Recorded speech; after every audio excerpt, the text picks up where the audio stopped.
source, DeepSeek expert with DeepThink. Remember, DeepSeek is a Chinese model loaded with dissertations and science papers. This may reflect current Chinese research. This is one of the most fertile questions in theoretical neuroscience and AI. Let me take it seriously and explore it systematically. Why the neuron model might be wrong. The neuron-as-fundamental-unit assumption has several vulnerabilities. 1. Scale mismatch. Neurons operate at millisecond timescales. Some conscious percepts, like recognizing a face, happen in approximately 150 milliseconds, allowing maybe 10 to 15 sequential neural steps. That's remarkably few computational cycles for what's achieved. Either neurons are doing something far more computationally dense per step than our models capture, or the relevant computation happens at a finer grain. 2. The glial blind spot. Glial cells outnumber neurons roughly 3 to 1 in the human brain. For decades, they were dismissed as support cells. We now know astrocytes modulate synaptic transmission, participate in calcium wave signaling, and may form their own slow processing network. If cognition involves a neuron-glial hybrid, our neuron-only models are like modeling a computer while ignoring the memory bus. 3. The synchronization problem. Neuronal firing is noisy and stochastic, yet coherent perception feels unified. The binding problem has never been satisfactorily solved with spike timing alone. Something else may coordinate distributed representations. 4. Anesthesia and psychedelics. Consciousness disappears and reappears through chemical changes that affect global brain dynamics more than individual neuron properties. This hints that the substrate of mind is a field property of the tissue, not a circuit diagram. Alternative models worth considering. 1. The electromagnetic field model. Your ether intuition. What it proposes, the brain's endogenous electromagnetic field, generated by synchronized ionic currents across millions of neurons, is the computational medium. Neurons aren't the information processors. They're the antennas and amplifiers that shape a field. Consciousness is what the field feels like from the inside. Precedent: Susan Pockett's Consciousness is a Wave Hypothesis. John Joe McFadden's Conscious Electromagnetic Information, CEMI, Field Theory. The fact that external magnetic stimulation, TMS, can induce specific conscious experiences, disrupt cognition, or treat depression, without touching synaptic circuits directly. How you'd implement it? Not with simulated neurons at all. You'd build a field-resonant computer, a 3D array of oscillators, like phased array antennas, that generate a dynamic EM field. Information is encoded in field patterns, interference fringes, standing waves, resonant modes. Learning equals tuning the oscillators so the field settles into attractor basins corresponding to memories or concepts. Readout is done by sensors that detect local field configurations. Physically, this might look like a lattice of nanoscale LC resonators in a 3D chip, operating at terahertz frequencies, where computation is literally wave dynamics. It's analog, massively parallel, and energy efficient in a way digital simulation can't replicate. 2. The cytoskeletal computation model, what it proposes. The real computation happens inside neurons, in the microtubule cytoskeleton. Microtubules are protein lattices with approximately 10 to the 8th power tubulin dimers per neuron, each capable of conformational switching. This provides a per neuron computational capacity vastly exceeding the synaptic firing model. Orchestrated objective reduction, or OR, the Penrose-Hameroff theory, is the famous and controversial version. Why it's interesting even if you reject quantum consciousness. Even classically, microtubules could perform integration, pattern completion, and memory storage at the subcellular level. The neuron becomes a small brain, Not a simple integrator. How you'd implement it. Build processing elements modeled on microtubule lattices, hexagonal arrays of bistable units with local coupling rules. Information propagates as conformational waves, solitons, along these lattices. Computation equals wave interactions, like cellular automata on a cylindrical grid.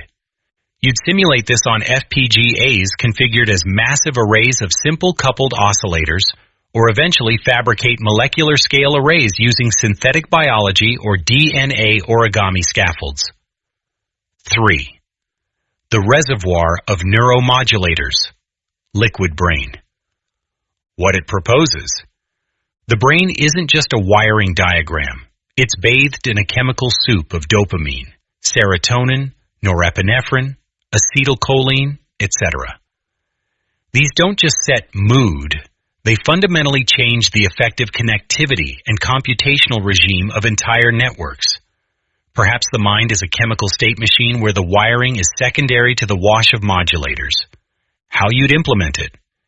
Design an architecture where there are two intertwined networks, a fast signal network, like a traditional neural net, and a slow modulatory network that continuously reconfigures the first.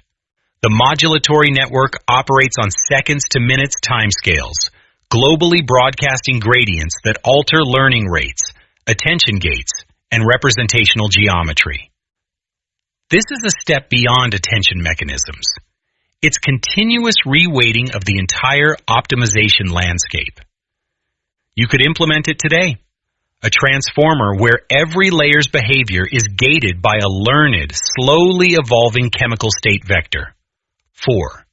The holonomic brain/spectral domain model. What it proposes.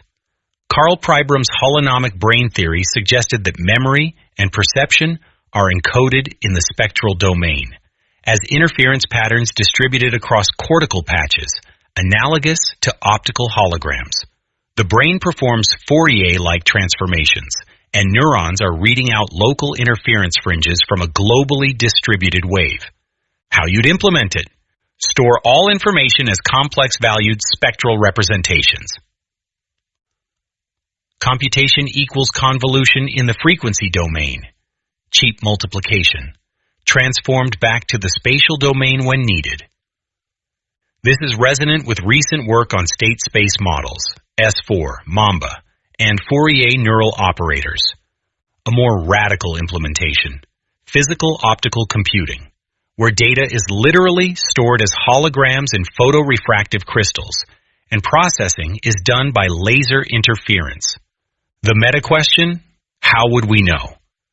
If one of these is right, how would we discover it? 2 paths. Path A, neuroscience breakthrough. We develop tools to measure brain fields or subcellular states at high spatiotemporal resolution during conscious processing and find that the neuron-level spike train contains only partial information about the animal's perceptual state T, while the field or cytoskeletal state contains the full representation. Path B, engineering forcing function. We push current ANN architectures to their limits and find they can't cross a certain threshold of efficiency or generality. One of these alternatives breaks through. We have hints of this with the efficiency gap. The brain uses approximately 20 watts. Our biggest models use megawatts. My honest assessment. The neuron model is almost certainly incomplete. It's the equivalent of modeling a computer at the transistor level, while missing that transistors are organized into logic gates, registers, and clocked pipelines. The question is whether the missing level is 1. Still classical but higher level, neuromodulatory regimes, glial networks, likely, and we should pursue this. 2. At a finer physical grain, EM fields, microtubules, possible and would explain the phenomenal character of consciousness. 3. Something we haven't named yet. Historically, this is always the safe bet. If I had to bet my own research on one, the EM field plus reservoir hybrid. Build a system where fast field dynamics, waves, interference, are continuously modulated by a slower chemical state layer. The field provides the binding and the integrative phenomenology. The modulators provide the shifting regime that makes it adaptive. The neurons are the infrastructure, the speakers and microphones for the field, not the music itself. You can save money and improve security by running local AI models on your PC or Mac. Applications and models are available for free. I can help you get up and running. Contact me for a free demo. You need a PC or Mac with 16 gigabytes or more of memory. I have published more than 700 blogs on AI in the past 3 years. If you get value from these blogs, please join my Patreon as a member at the $2, $4, or $8 per month level. https://www.patreon.com/Steve Hovland. I have a new group on Facebook called GPT-4ALL by Steve Hovland. GPT-4 All is a free program that lets you run AI models on almost any PC or Mac. It lets you keep your private data private.